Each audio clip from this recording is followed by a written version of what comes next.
Hello, everyone, and thank you for joining us today for the webcast, How Demand Forecasting Solves Four of Retail's Biggest Challenges.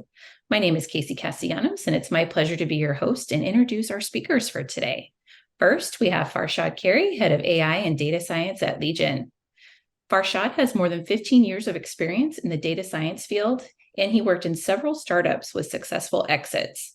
Previously, Farshad built, led, and managed data science teams for companies like BCG. He also worked on AI solutions for blockchain-based technology.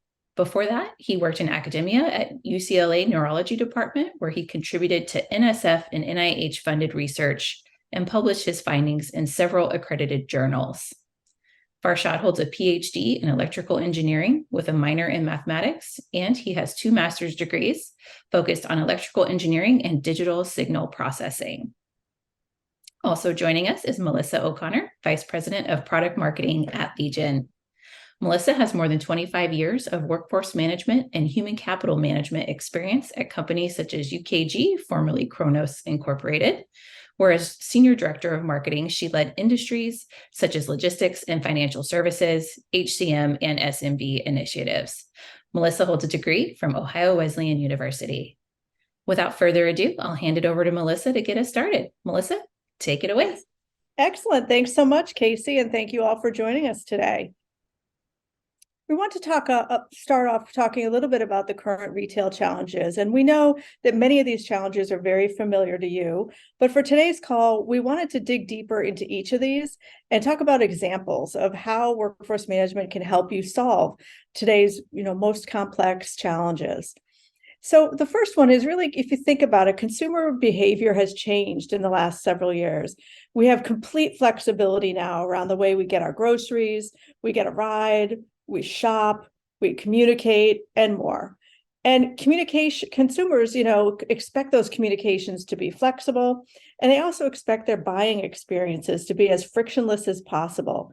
And so many retailers, yourselves included, have been focusing on providing frictionless experiences for customers, removing obstacles and providing easy, flexible solutions and options. And the next frontier with this is really going to be to extend that same functionality to employees as well. And we're going to talk a little bit about the role of workforce management and how we can help with that later in the call. This challenge dovetails really nicely with the next two in many ways.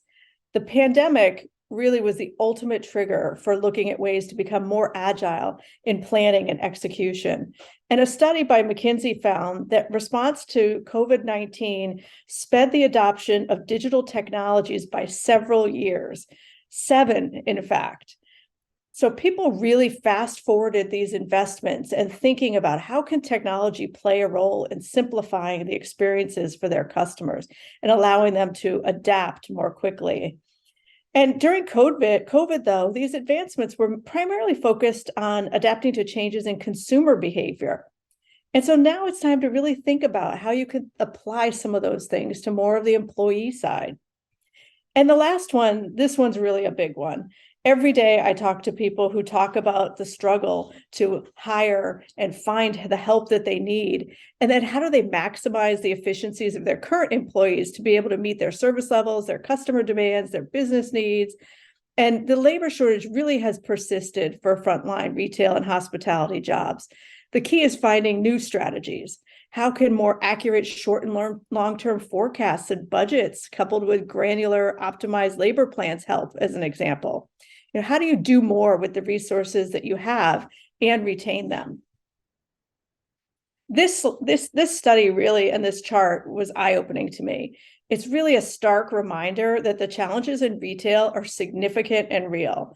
At the end of August, McKinsey did a study, and they found that almost half of retail workers, compared to only 38% in the general US worker population, were considering leaving their jobs within the next 3 to 6 months.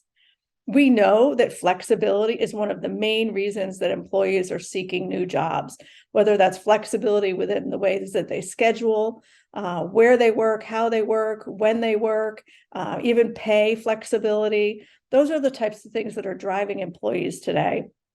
And the reality is that retailers are not only competing against each other for frontline talent, but also other industries and non-traditional work options, such as gig work or flexibility. And flexibility is really the new key to retention. But let's dig in and let's start looking at ways that planning and forecasting can help position your business for success with some of these issues. So for Shad, a lot is being said about labor shortages and retention. We just shared some data there. Many retailers are focused on finding ways to optimize efficiencies, to get more out of those resources that they already have to be able to meet their demand.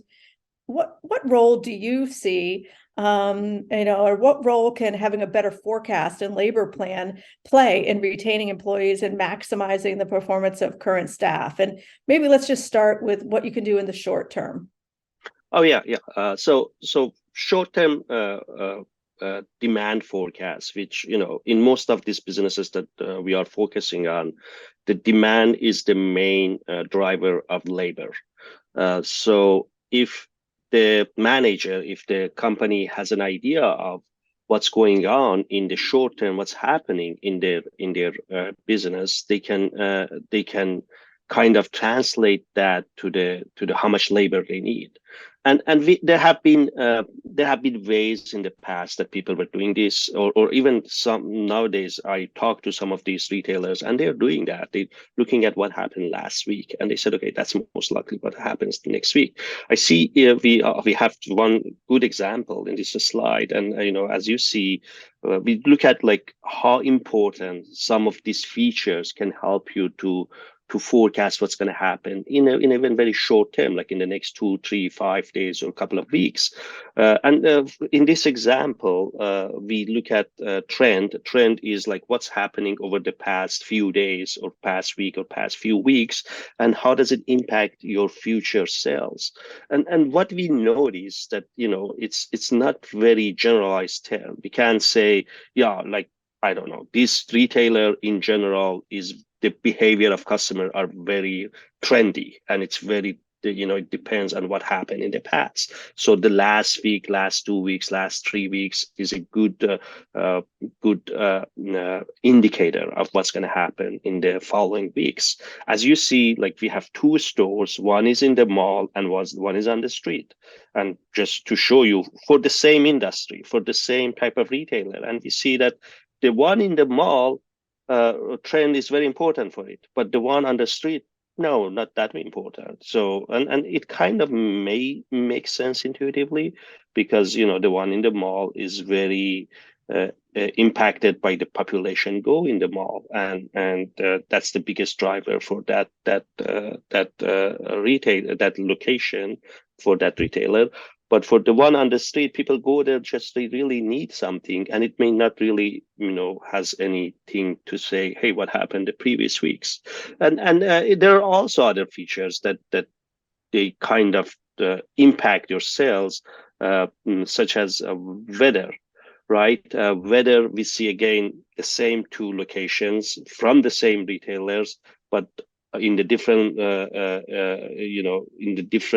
setting. One inside the mall, closed area, temperature doesn't have much impact. The other one, temperature has high impact, especially on the one that is items, which is the number of the traffic that is how much people are going there. So on the street, yeah, if if intuitively makes sense. If it's too cold, maybe people don't go there. And also wind. If it's too windy, less people can show up there, and that's why it's a very big indicator. And if you go to the next slide, you see that there are also like events, like local events that happening in the proximity of each stores. And again, for the same 2 stores, if you look at it, you see one of them that is on the street are more impacted by festivals, community events, and each of those is like are showing sales, traffic. Some of them just impact the traffic. It doesn't impact sales, right? It's because, it's a festival. So people just walk in the store. It doesn't necessarily mean they're going to buy anything. It's going to just increase your traffic. But do they buy anything or not? They might not have bought anything.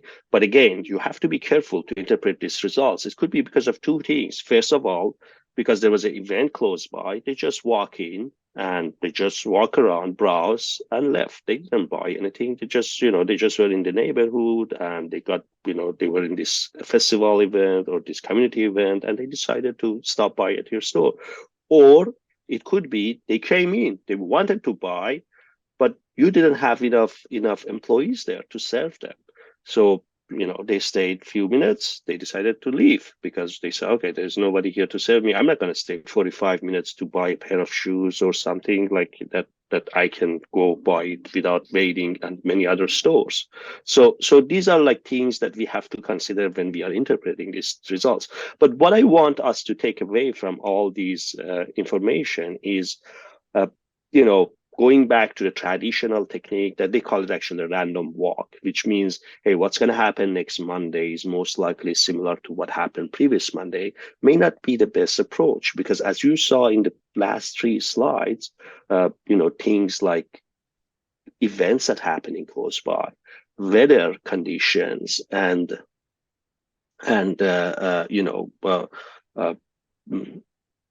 features like trends or no trends or what happened last year on the same day.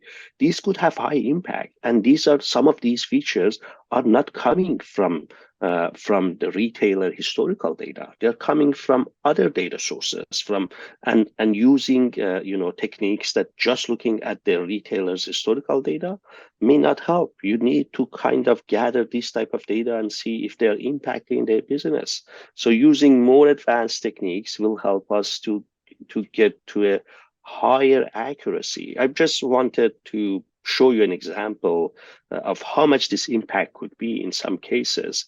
As you see, this one was a study we did on an entertainment park, and we saw if we just take into account the weather condition, it's an entertainment park. A lot of the sections are outdoor, so we saw over all the days that this entertainment location, for just one location, if you look at second row, so if you look at the first row, just one case, just on one day, you see the accuracy went from 80%.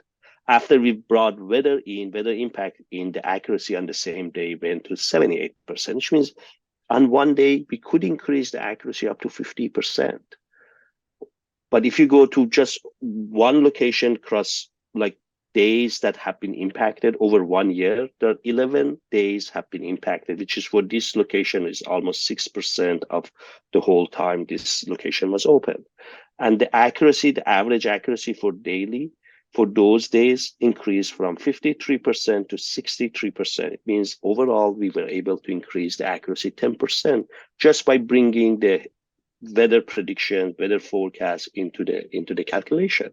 And if you just apply for that entertainment park, overall over 1 year for the whole, how many parks they have in the whole enterprise, we also see the accuracy went from 48% for those days that have been impacted by weather change in compared to the previous year to 59%, which is more than 10% increase. All of these will tell us that, all these features that they are not part of most managers' decision making could have a large impact. I can show you what is this impact. This impact is not necessarily. If we go to the next slide, we see that, for example, one of these locations for this entertainment park, the previous demand for that location, if you look at previous year the same week or the last year the same week, we said it was supposed to be 11,287, but as I said, it's a open, it's a park that has outside activities, and we saw the demand drop to 3,000, and it was because of weather condition, because it started raining in July, and it's not very common to rain in July, but that was in weather forecast a week ahead, and taking that into account could take our forecast to 4,000, which is much better forecast than 11,000. So 4,000 by 11,000, as you see, the forecast could increase the accuracy a lot, and it can tell us, hey, something is going wrong. And it could be the other way around. on next page, you see on the next slide, you will see that months of October, on Sunday, October 17, the original forecast demand was 12,000. The actual was 15,000.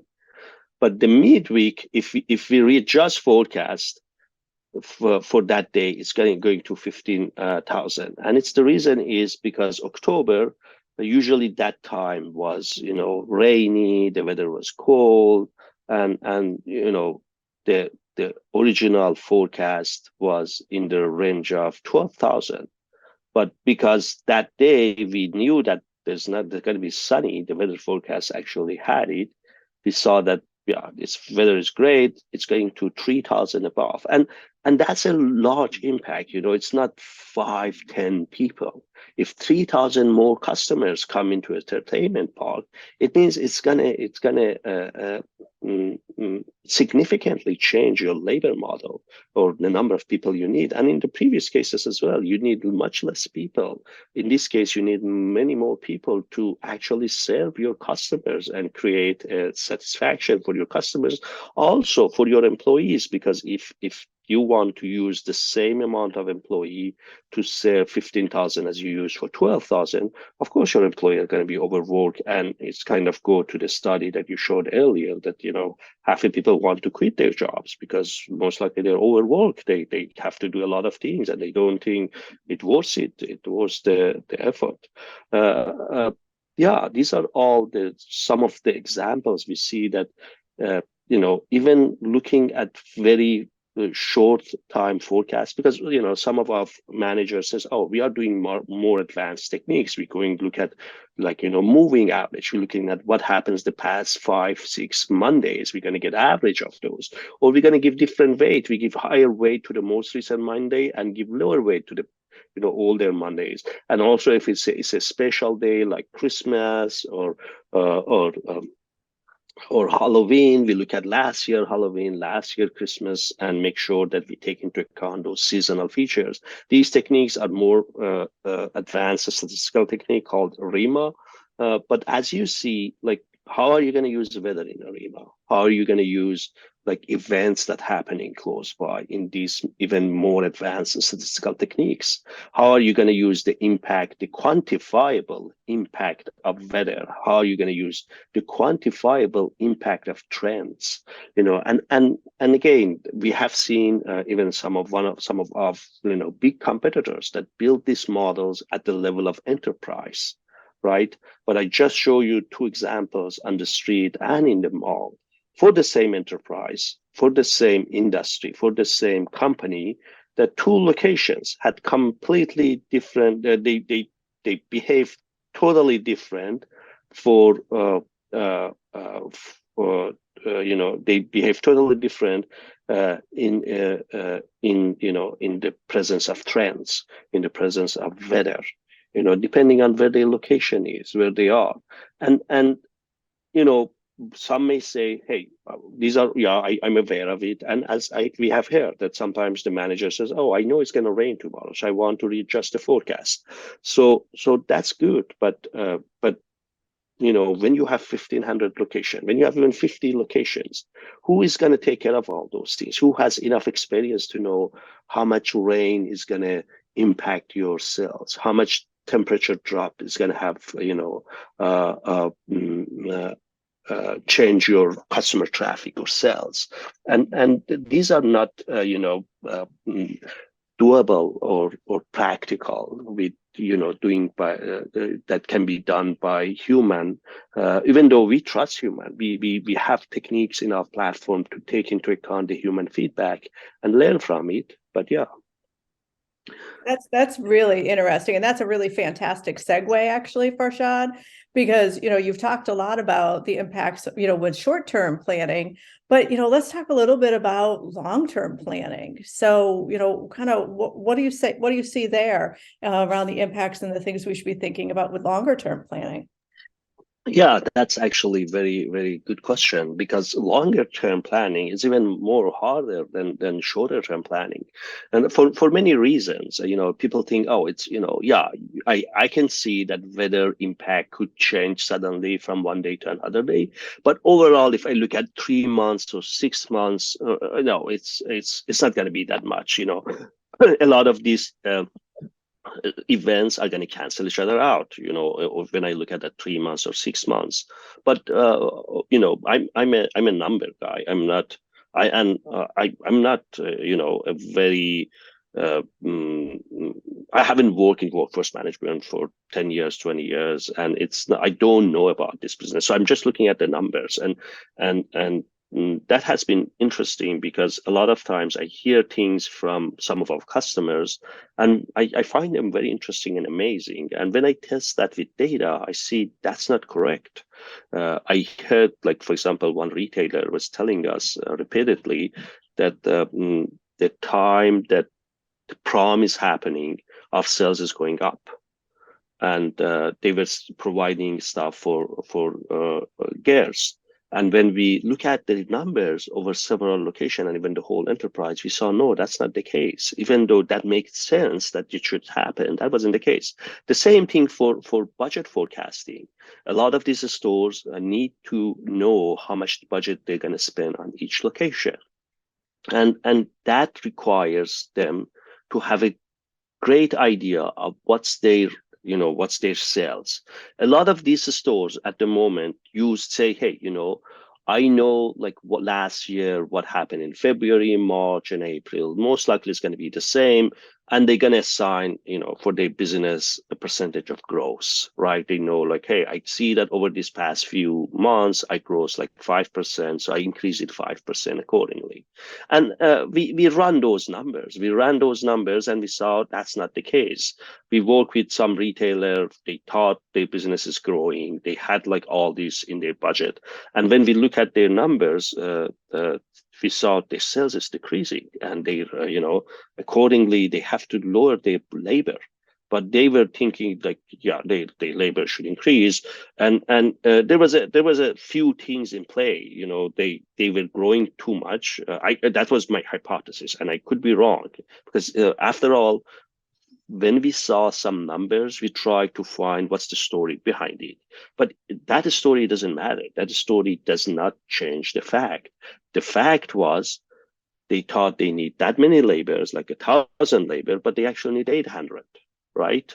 That was the fact. But why this happened, I could hypothesize that, yeah, they start opening several stores, and maybe it was more than what they thought for demand for this much, product in US market. And they shouldn't have opened that many stores. And that's why the sales start decreasing. It maybe in the beginning, it was interesting for people to go there, but they find out that the quality of the price they're providing to the customers don't worth the buying from them. And there could be a lot of things, or consumer decided to spend less on these type of things. And again, they were bringing stuff from Europe. Maybe some of those stuff has been overpriced because of the conditions that exist in the market. But these are all secondary. What I want to say, these are all secondary. These are all hypotheses. What we want to get at is, do I need higher labor or lower labor? And designing using Legion platform on budget forecasting, we saw that the budget should decrease, and that's the interesting part. And uh, we can do a lot of these things. We can see in advance, like, hey, we know you have promotions in this month to this month, and we can tell you how much this promotion is going to impact you. We know how the weather overall is during this time, and we can use that to tell you how it's going to impact you. Or other events like concerts, festivals, how they're going to impact you. Or school dates, school start dates or end dates, how going to impact you. Actually, so some of these examples, yeah, this is actually a good example. I'm glad you brought up this slide. You see that, this is a small town in Virginia, and we saw this is a kind of furniture. They sell like furniture, and we saw it in this location. We see a peak in the sales during the time that, before the schools opens, and these are because the schools were open during that time, even though some of these are during COVID, because the schools never opened this time, and we saw that we see a peak during these times, but if we went, we saw that, because students come to the campus and they need some of this furniture to, furnish their dorm, they go to their store and buy these things. But for the same store, if we go to Manhattan, we see that in Manhattan, a lot of the schools, they closed during the COVID. Actually, I think all of them they closed. So the sales in general decrease, and especially we don't see any peak before school opening time because the schools were online and they weren't happening in person anymore. But when the COVID time ended, we still see that peak at the end of the graph that we see it again in the beginning of a school year. So having this and school start time, end date, 6 months, depending on the region, district, it, you can know it long before that time. But for example, for this furniture school, when I talked to them, they didn't know the impact of the schools on their business. And I bet they didn't go at every location, to look at hey, what's the school district in our neighborhood? What's the university? Because it's not even high schools or middle schools, it's universities. What's the university calendar date? So they can decide when their sales goes up and down. And having a platform to be able to, automate all this process. And if you think about it, if a human wants to go at every, at every location, or they have a manager, this manager is amazing, is very savvy with technology, he's going to go look at all the school holidays in his neighborhood and see, oh yeah, the school start date is this. Now he has to do few other things. He has to find out, does it have any impact on my business? Which school has the highest impact? What's the impact of that business? For how long is that impact of that business? And, running all those things, it's going to be a very exhaustive job. And, when a machine or, AI engine can do that in matter of seconds without any human interference. And we can always consume the feedback, but if you need to edit those results, of course. That's really interesting, Farshad. We've talked a little bit about creating better longer and short-term plans and thinking and incorporating things like weather and promotions and events and the impacts that those can have. But there's a lot of focus right now as well on providing customers with frictionless experiences when shopping. So putting consumers in control of the experience and eliminating anything that doesn't add value or that negatively impacts that experience. But a lot of these customer-facing investments have been made to deliver on this promise and to make it possible for people to, buy online and then pick up in the store or, whatever it might be. But some of those back-end processes around ensuring a frictionless experience for employees and optimizing labor planning to support omnichannel may be playing a little bit of catch-up.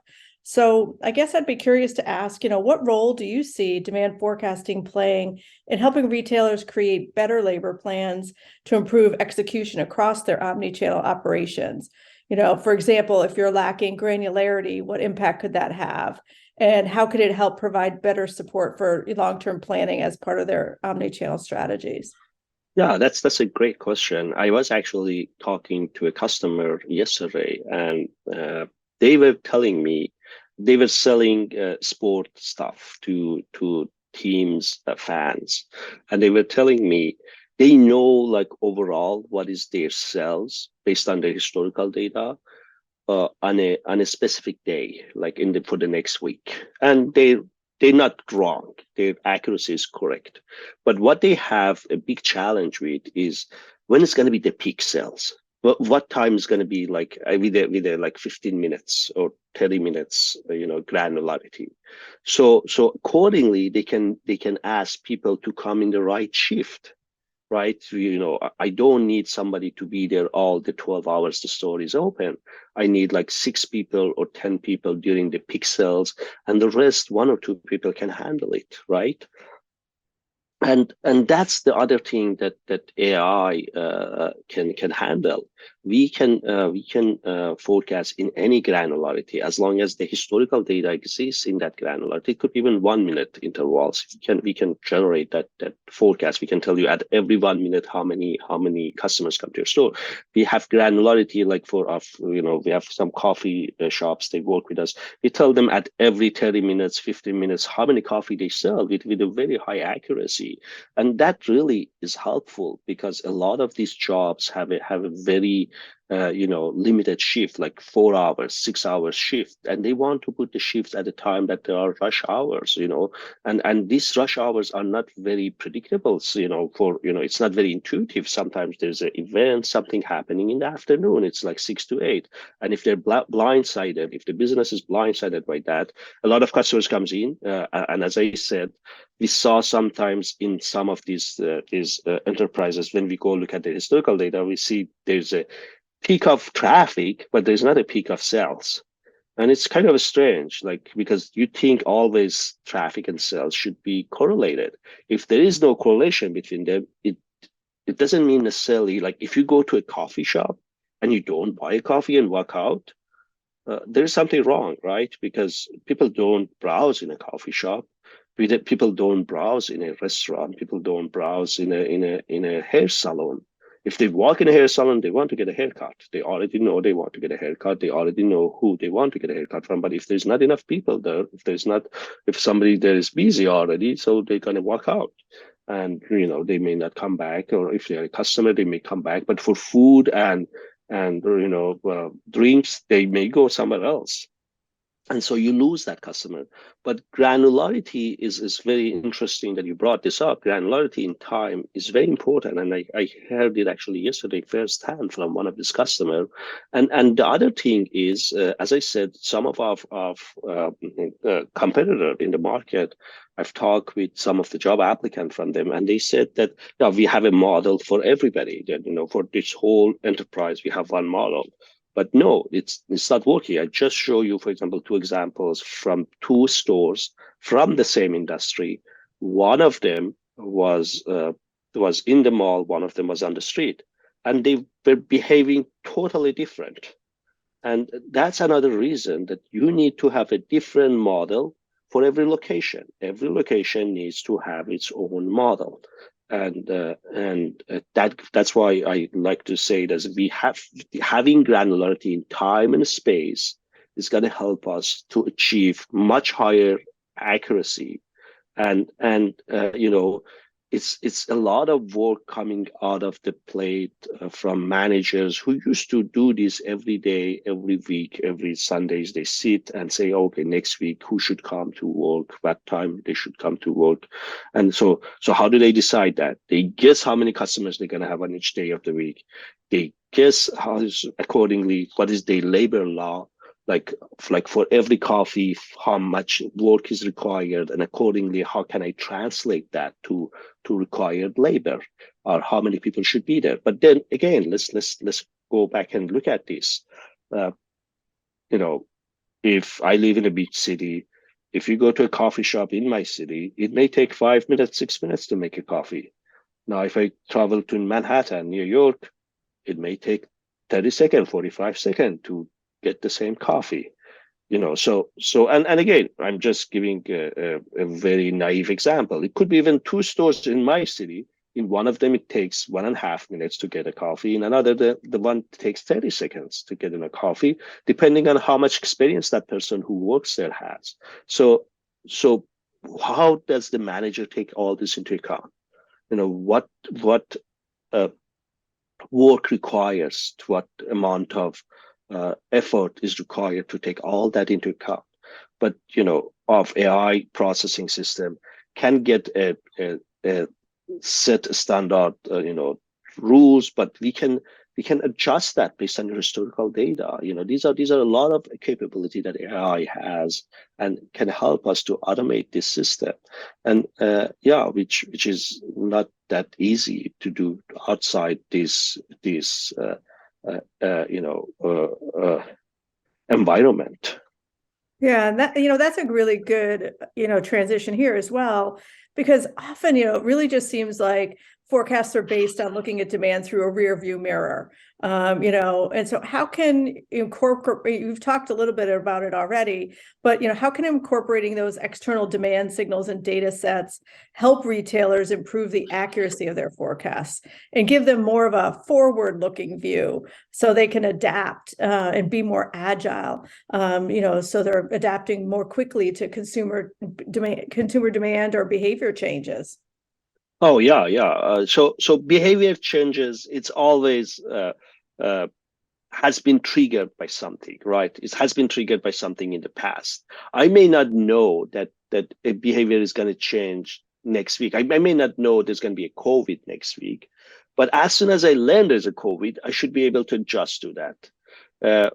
I learned again through some research I did. I find out that some of big companies in this area, they train their models once every 3 months, right? So imagine COVID hit sometime in the beginning of those 3 months or in the middle of those 3 months. We should still wait 1.5 months for the models to learn about it, to see, hey, it happened and it impacted us. But this is actually a good graph to show how we behave during this time.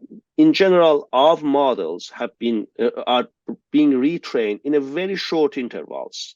It could be 7 days or shorter, depending on the business, but let's say 7 days. Every week we retrain our models. So if an abrupt change happens, we're gonna have a rapid response by readjusting the models to the most recent data.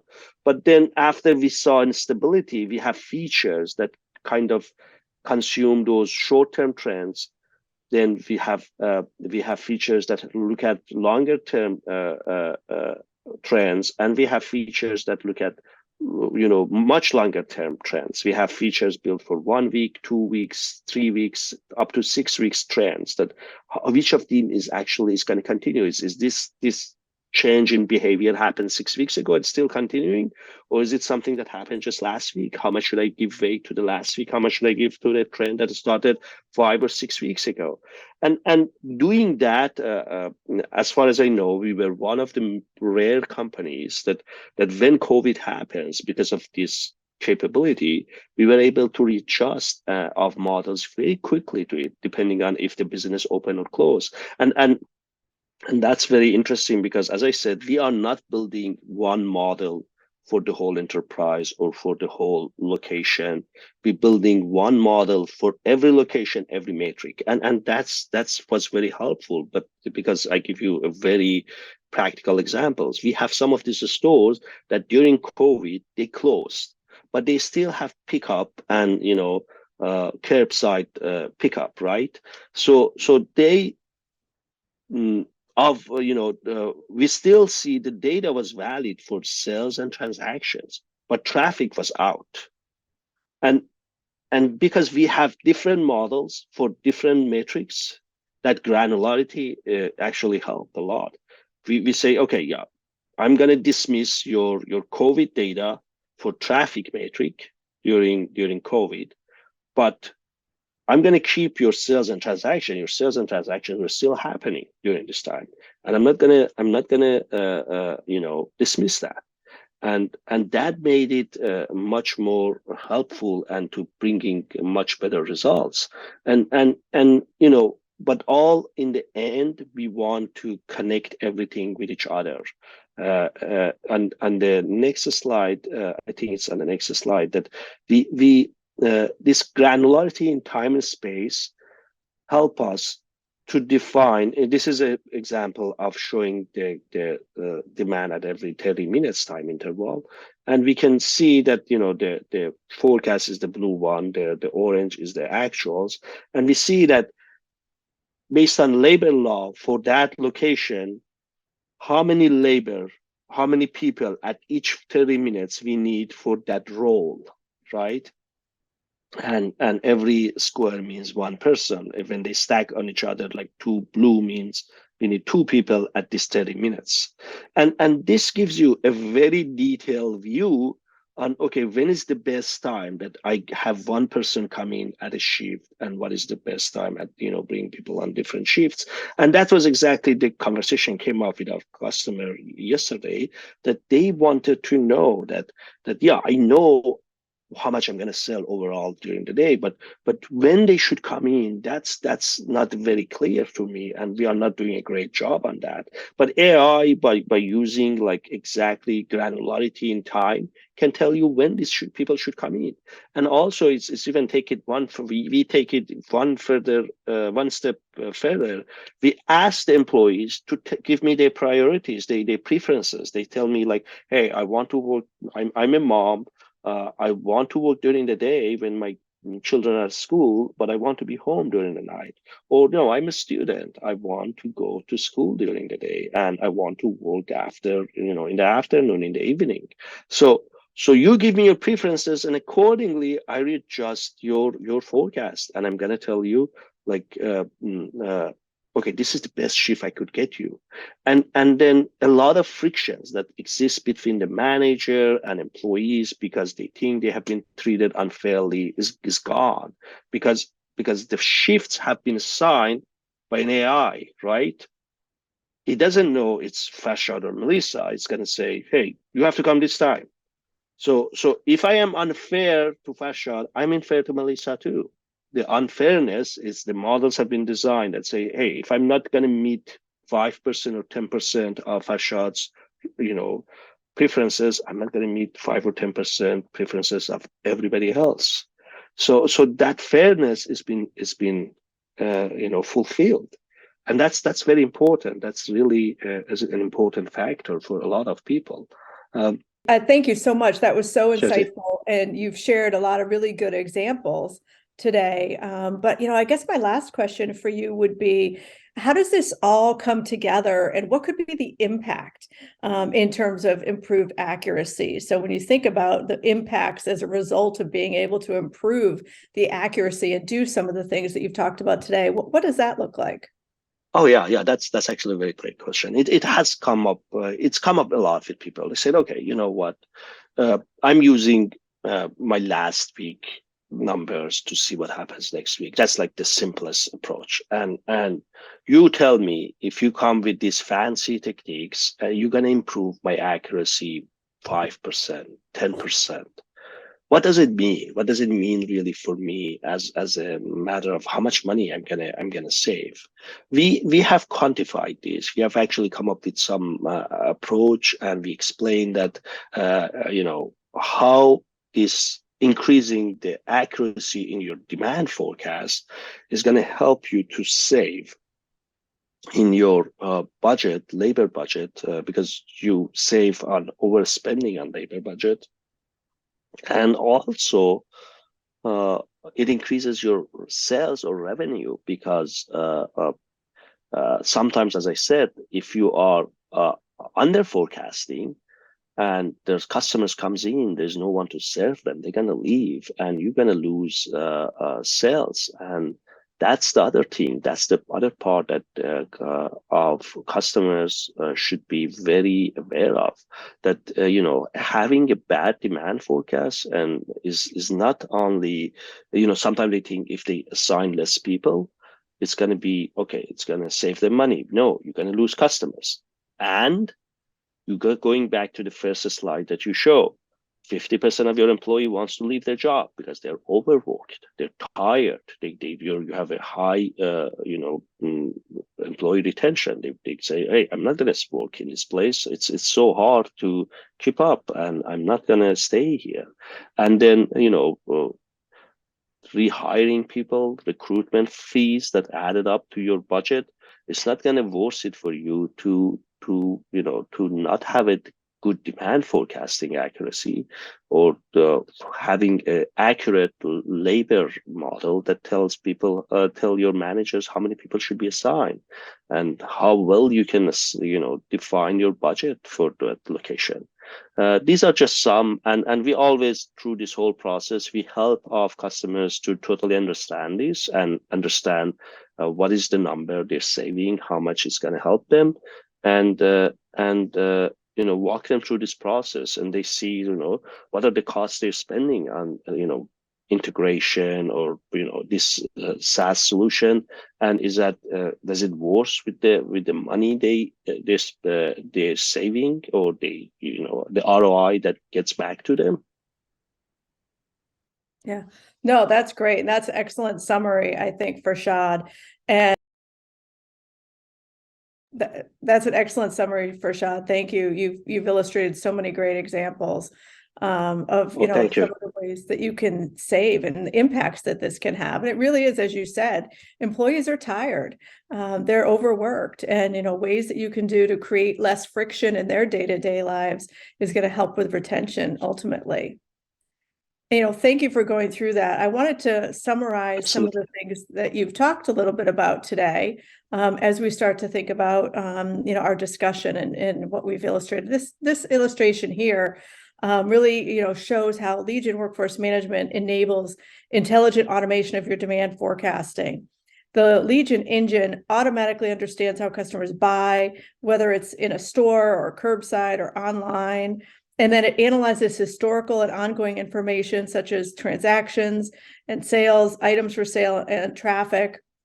And then, as Farshad walked through today, with the syndicated and pre-integrated external data, Legion can understand how weather and local events, specific to individual locations, can impact demand. And then our demand forecasting really processes thousands and thousands of data points for every single location. So you're getting, as Farshad illustrated in some of those examples, highly accurate location-specific forecasts. In this example I have here, it's a sunny 4th of July at a location at the beach. People can expect a large number of employees to come to the store to buy ice cream cones. Let's pick her ice cream cones. And then, you fast forward to a day in, December 25th, the patterns have fundamentally changed. And the location's now selling cups of coffee, and, through the drive-through, because nobody wants to be outside in the cold. And so the Legion forecasting engine is self-learning and automatically analyzes even just subtle patterns in the data to deliver highly accurate location-specific forecasts, events and changing conditions, and automatically gets smarter and adapts to your business. And as Farshad started to talk about, there's some really significant impacts. And so if you think about it, if you just imagine, what would even a 1% improvement in forecast accuracy mean to your business? In addition to labor savings, we had a recent study done with Forrester Research, Total Economic Impact Study. And through our benchmark data, based on conversations with customers who were interviewed, it led to 4% higher sales conversion for those businesses that were conversion-based, and a 5% increase in customer satisfaction based on having the best employees with the right skills and knowledge in the right place at the right time.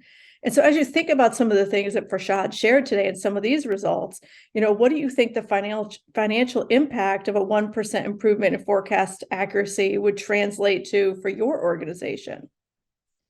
And just a little bit more from the Forrester research, Legion demand forecasting is proven through their research to deliver 5 times ROI and double-digit improvement in forecast accuracy. The customers in the study also reported achieving 95% forecast accuracy. And this is because we can precisely predict demand across all channels, all touch points and locations every 15 minutes, enabling intelligent automation. And do you know how accurate your forecasts are today?